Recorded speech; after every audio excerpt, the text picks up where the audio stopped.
Hello everyone, आज है 24 जून और आज इस वीडियो में हम बात करने जा रहे हैं सुज़लॉन एनर्जी के बारे में। 5% की तेज़ी आज आई है जैसे ही इसने 50 रुपये का लेवल तोड़ा। एक ब्रेकआउट सिनारियो यहाँ पर क्रिएट हो गया। अगर आप देखोगे तो पिछले 3 ट्रेडिंग सेशन से लगातार भागा है। एक महीने में 21% की तेज़ी है। 50 रुपये का लेवल एक रजिस्टेंस वाला लेवल ज़रूर था, लेकिन जैसे ही उस लेवल को ब्रीच करा एक बड़ी तेज़ी इसने दिखा दी। बात करेंगे वीडियो में इसके बारे में, लेकिन उससे पहले अगर आपने अभी तक चैनल को सब्सक्राइब नहीं किया है तो प्लीज़ अभी इसे सब्सक्राइब कर लीजिए, क्योंकि आगे भी बहुत सारे वीडियोस हैं जो आपको काफ़ी ज़्यादा हेल्प करेंगे।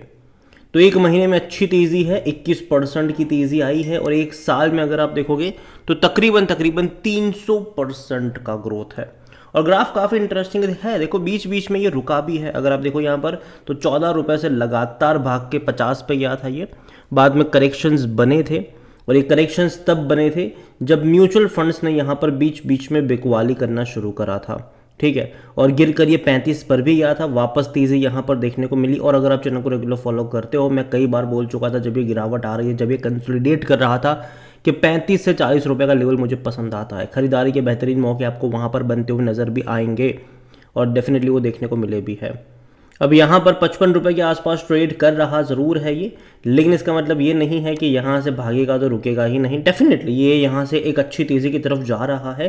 5 साल में 1000% से भी ज़्यादा का इसने रिटर्न आपको बनाकर दिया है। मेजरली जो रिटर्न यहाँ पर बने हैं वो पिछले 1.5 साल में बने हैं। शानदार तेज़ी जो हम यहाँ पर देख रहे हैं वो पिछले 1.5 साल में देख रहे हैं। अच्छी रफ्तार इसने दिखाई। अगर आप देखोगे तो 8 रुपये का शेयर था पिछले साल अप्रैल में। बेहतरीन रफ्तार पकड़ी इसने, थोड़े से करेक्शंस भी बने, वापस से तेज़ी दिखा दी यहाँ पर और काफ़ी अच्छी रफ्तार इसने पकड़ी है। नेक्स्ट लेवल यहाँ पर 60 रुपये का देखने को मिल रहा है। फिर 60 रुपये पर जाने के बाद जब ठंडा होगा फिर वापस करेक्शन वाला माहौल भी यहाँ पर शुरू होगा, क्योंकि वैल्यूएशन के हिसाब से देखो तो डेफिनेटली ये महंगा ज़रूर है, लेकिन मार्केट इसके फ्यूचर को प्रिडिक्ट करके चल रहा है। आज वॉल्यूम का भी गेम बहुत ज़्यादा चला है। देखो बाजार जस्ट अभी खुला है और ऑलमोस्ट 8.5 करोड़ तक के शेयर यहाँ पर ट्रेड हो रहे हैं, हो चुके हैं कह लो आप। तो बड़ी क्वांटिटी में ट्रेडिंग चल रही है, बड़ी क्वांटिटी में लोग खरीदारी बिकवाली यहाँ पर कर रहे हैं और इसका जो मार्केट कैप है वो 75,000 करोड़ के आसपास पहुँच चुका है। 75,000 करोड़। और नज़र करें इस कंपनी के ऊपर तो according to Moneycontrol user 80% लोग कह रहे खरीदारी करो, 20% लोग कह रहे बेचो और भाग जाओ। अगर इनके डिविडेंड्स के बारे में बात की तो वो अभी पे नहीं कर रहा है, लेकिन रीसेंट इंटरव्यू में जब इनसे डिविडेंड के बारे में पूछा गया था मैनेजमेंट से, तो मैनेजमेंट ने ये ज़रूर कहा था कि लोगों को डिविडेंड ज़्यादा पसंद आता है, हम डेफिनेटली डिविडेंड देने की कोशिश करेंगे उनको आने वाले टाइम में, लेकिन थोड़े वक्त बाद अभी ये एक्सपांशन वाले मूड में है। तो कहीं ना कहीं अभी जिस तरीके से यहाँ पर अगर आप देखोगे तो पहले कंपनी डेट में थी, बर्बाद भी हो रही थी, और इससे पहले भी कंपनी 2 बार अपने डेट को रिस्ट्रक्चर कर चुकी है लेकिन कुछ हुआ नहीं। लेकिन तीसरी बार अच्छा किया कि अपने डेट को रिस्ट्रक्चर किया, लेकिन फौरन पैसा भी रेस कर लिया इन्होंने। अभी कंपनी ऑलमोस्ट डेट फ्री है, जो कि अच्छी बात है ये, और उसके चलते इनके नंबर्स में सुधार आ रहे हैं। लेकिन वैल्यूएशन अगर आप देखो तो इसका जो पी रेशियो 95 का है, सेक्टर पी 50 का है। महंगा डेफिनेटली है ये, डेफिनेटली आप इसको महंगा कह सकते हैं, लेकिन मार्केट इस चीज़ को प्रिज्यूम करके चल रहा है कि आने वाले टाइम में जो विंड एनर्जी वाला सेक्टर है, जो रिन्यूएबल एनर्जी वाला सेक्टर है, वहाँ पर एक बहुत अच्छी डिमांड आपको देखने को मिल सकती है और जो कंपनियां यहाँ पर काम कर उसको फ़ायदा होगा। और इस कंपनी को अगर आप देखोगे तो पिछले 1-1.5 साल में कई सारे बड़े बड़े ऑर्डर्स मिले हैं, उसको ये एग्जीक्यूट भी कर रहे हैं, तो ये इनके फ़ायदे की बात होगी। और जिस तरीके से इन्होंने अपने डेट को रिस्ट्रक्चर किया, पैसा रेज करा, ऑलमोस्ट डेट फ्री हो गए, उसके चलते ये एक डेट ट्रैप से बाहर आ चुके हैं। और अच्छी बात यहाँ पर ये होगी कि अब जो पैसा इनका कर्जे को चुकाने में जा रहा था, डेट को चुकाने में जा रहा था, अब वो इनके प्रॉफिट में दिखेगा। और आने वाले टाइम में कंपनी के रेवेन्यू प्रॉफिट अगर बढ़ेंगे तो ये जो पी रेशियो आपको 95 हाई मतलब महंगा दिख रहा है वो एडजस्ट भी हो जाएगा। और यही वजह है कि 100% एनालिस्ट कह रहे हैं खरीदारी करो। फाइनेंशियल्स पर अगर हम नज़र करते हैं तो इम्प्रूवमेंट आया है, लेकिन हालांकि लास्ट क्वार्टर से एक्सपेक्टेशन बहुत ज़्यादा थी। जो रेवेन्यू आया लास्ट क्वार्टर में वो 2200 करोड़ का है, जबकि मार्केट एक्सपेक्ट करा था 2500 करोड़।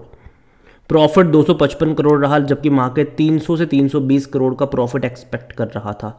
तो जब रिजल्ट्स आए थे उतनी बड़ी तेज़ी नहीं थी, बल्कि थोड़ी बहुत डिक्लाइन ही आए थे यहाँ पर। लेकिन आने वाले क्वार्टरों में और अच्छी तेज़ी एक्सपेक्टेड रहेगी।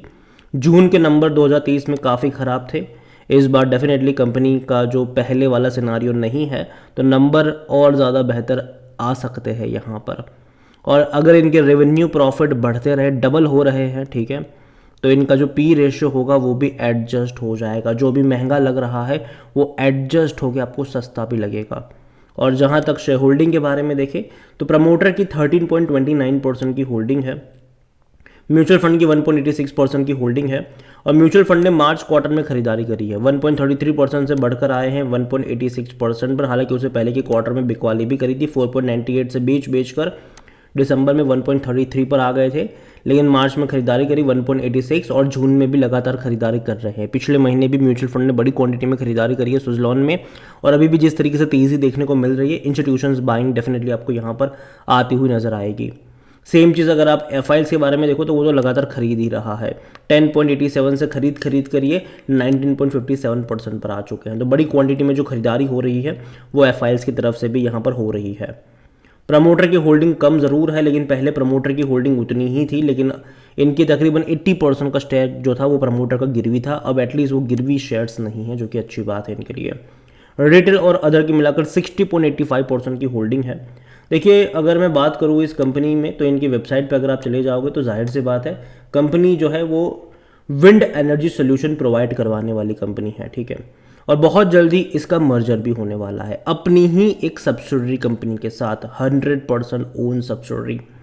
मतलब सुज़लॉन की एक और सब्सिडरी कंपनी है और वो कंपनी काम करती है मेंटेनेंस का, ठीक है। ये जो विंड एनर्जी टरबाइन वगैरह होते हैं उसके मेंटेनेंस का काम ये लोग करते हैं, और वो उसकी बुक में आपको देखने को मिलता है। तो अगर आने वाले टाइम में मर्जर हो जाता है होली ओन सब्सिडरी का, इसके साथ मर्जर हो जाता है, तो कहीं ना कहीं वो प्रॉफिट जो है वो इसकी बुक में दिखना शुरू हो जाएगा। तो जो रेवेन्यू प्रॉफिट्स आप अभी देख रहे हो वो और ज़्यादा बढ़ जाएंगे। ऑलरेडी सुज़लॉन के बढ़ ही रहे, लेकिन वो और ज़्यादा बढ़ जाएंगे। तो ये एक अच्छी बात होगी यहाँ पर। उसके चलते जो वैल्यूएशन होगा वो आपको सस्ता देखने को मिलेगा, और मार्केट भी उस चीज़ को फैक्टर कर रहा है, और यही वजह भी है कि ब्रेकआउट आपको यहाँ पर देखने को लगातार मिल भी रहे हैं।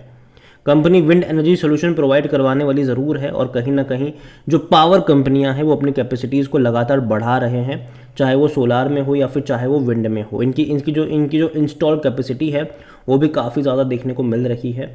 और मैं सुज़लॉन को लेकर यही कहूँगा कि अब तक बेहतरीन रफ्तार आई है। देखो, जब ये अच्छा नहीं था, ठीक है, तब मैंने कहा था कि मैं इसको स्विंग ट्रेड के लिए ही इस्तेमाल करूंगा। जैसे कि नीचे आए आप खरीदारी कर लो, अगर आपको पर शेयर 4-5 रुपये का प्रॉफिट होता है, बेचो और भाग जाओ यहाँ पर। लेकिन जैसे ही इसने 14-15 रुपये का लेवल तोड़ा था, मैंने कहा था कि अब यहाँ पर चीज़ें बेहतर हो रही है, अब आप इसको लॉन्ग टर्म के लिए खरीद सकते हो। बीच में अप्स एंड डाउन्स आएंगे, लेकिन लॉन्ग टर्म के लिहाज से मुझे ये कंपनी ख़राब नहीं लगती है, और मेरा अभी भी वही रवैया है कि यहाँ पर लॉन्ग टर्म के लिहाज से मुझे कंपनी ख़राब नहीं लगती है। 55 से हो सकता है कि यहाँ से भाग के 60 पे चला जाए, लेकिन 60 पे जाने के बाद दोबारा फिर गिरावट भी आएगी, दोबारा 50-55 का मुंह देखने के लिए भी आएगा, लेकिन लॉन्ग टर्म के लिहाज से वापस वहाँ से ये और बड़ी रफ्तार भी पकड़ लेगा, क्योंकि फंडामेंटली इंप्रूवमेंट आया ज़रूर है, और ये मेरे हिसाब से अच्छी बात है। तो नज़र होनी चाहिए सुज़लॉन एनर्जी के ऊपर। कंपनी ख़राब नहीं है, अगेन मैं कह दूँ, ख़राब कंपनी बिल्कुल भी नहीं है, अच्छा कर रही है, लेकिन बड़ी रफ्तार आई है यहाँ पर, तो जाहिर सी बात है थोड़े बहुत आपको करेक्शंस भी बीच बीच में देखने को मिलेंगे, और वो एक हेल्दी करेक्शन ही होंगे, वो ख़राब करेक्शन नहीं होंगे। अगेन ये मेरा पर्सनल ओपिनियन है, कोई भी इन्वेस्टमेंट एडवाइस नहीं है ये।